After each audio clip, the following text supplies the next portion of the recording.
இன்று மார்கழி மாதம் 7வது நாள். கீசு கீசு என்று எங்கும் என்பது இன்றைய பாசுரம். இந்த பாசுரத்தில் வெளியில் இருக்கும் தோழிகள் உள்ளே தூங்கிக் கொண்டிருக்கும் தோழியை பார்த்து, மதிகட்ட பெண்ணே, பேய்ப்பெண்ணே, யானை சாத்தான் என்னும் பரத்வாஜ பட்சிகள் பொழுது விடிந்ததால் தங்களுக்குள்ளே கீசு கீசு என்று பேசுவது உன் காதில் விழவில்லையா?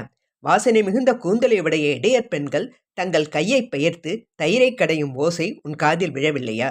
தயிர் அடர்த்தியாகவும் இடைப்பெண்கள் மென்மையாகவும் இருப்பதால் அவர்கள் கையை பெயர்த்து தயிரை கடைய வேண்டியிருக்கிறது. அவர்கள் கடையும் போது அவர்கள் கழுத்தில் அணிந்துள்ள ஆபரணங்கள் ஒன்றோடு ஒன்று இடித்து ஓசை எழுப்பது உன் காதில் விழவில்லையா? பெண்களுக்கெல்லாம் தலைவியே, கேசி என்ற அரக்கனை அழித்த நாராயணனுடைய புகழை நாங்கள் பாட அதை கேட்டுக்கொண்டு நீ தூங்குகிறாயோ? தேஜஸ்வி உடையவளே, கதவை தர என்று இந்த பாசுரத்தில் ஆண்டாள் அருளி செய்கிறார். இந்த பாசுரம் பைரவி ராகம்.